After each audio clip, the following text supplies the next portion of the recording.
So this is our first political economy of the Global South Conference.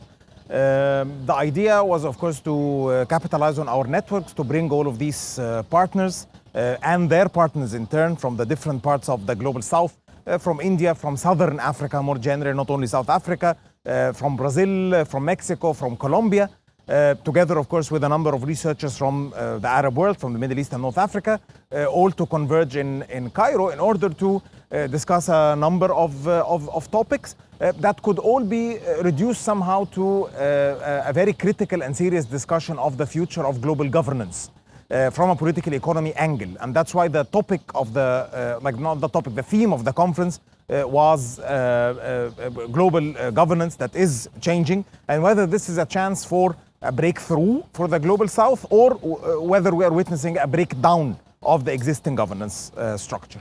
I think there are a number of conclusions. First of all is that the Global South is not one single bloc. So we already admit from the very beginning that the Global South is quite heterogeneous. There is this great diversity, not only when it comes to the research interests of the different partners, but more importantly, the topics themselves that they are interested in. However, while giving all of this attention to the great variance that might exist when it comes to economic structures, comes to the positions that they occupy in international trade or international investment, we could also identify very clearly certain conditions that are rather quite common, that are rather shared between most of us. And that's why, for instance, one of the topics that we flagged was informality. The idea that you have a great extent of economic informality on many of the global southern economies that cuts across all different continents. You have it in South Asia, you have it in Africa, you have it in Latin America.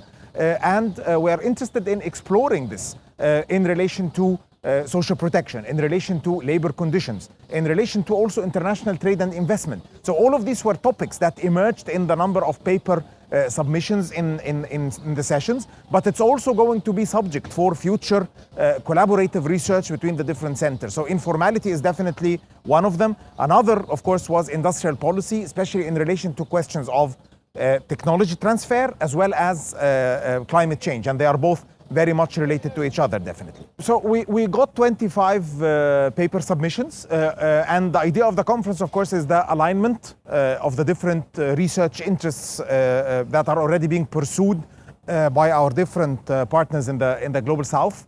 I think some of the most important ones were some pioneering work on labor conditions and trade. We had contributions from our friends, especially in Mexico, which was comparatively studied against other cases brought up by our friends in Africa as well as in India. You also have, of course, the different questions that were raised about renewable energy, about the energy transition, about environmental standards, in relation, once again, to international trade, to international investment, to labor. So they are all very much related with each other. And that's why we aim at addressing as an overarching topic here industrial policy in relation to informality. And then we can tackle questions of state regulation in relations of labor, technology transfer, as well as the climate question.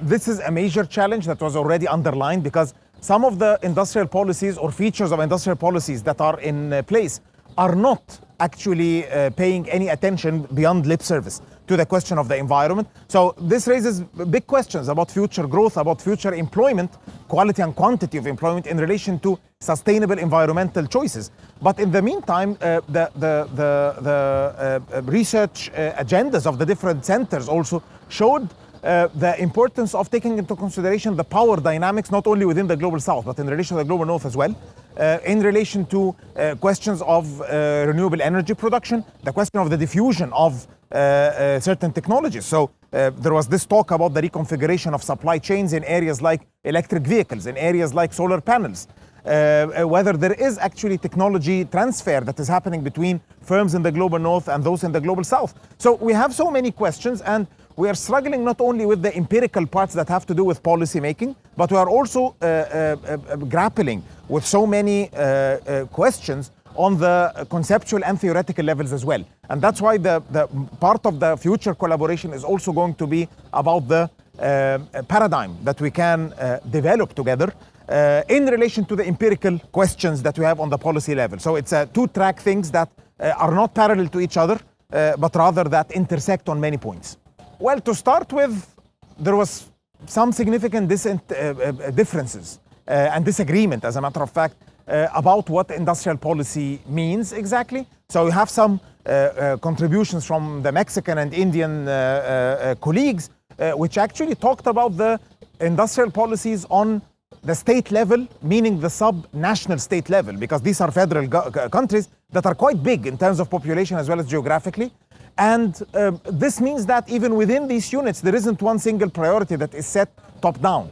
There is also this divergence when it comes to the questions of the environment. We don't all occupy the same positions. A country like Brazil, for instance, the question of the environment is quite consequential for the whole planet, given that most of the Amazon lies in Brazil. So what I was saying here is that the conference was one good opportunity to raise many of the questions.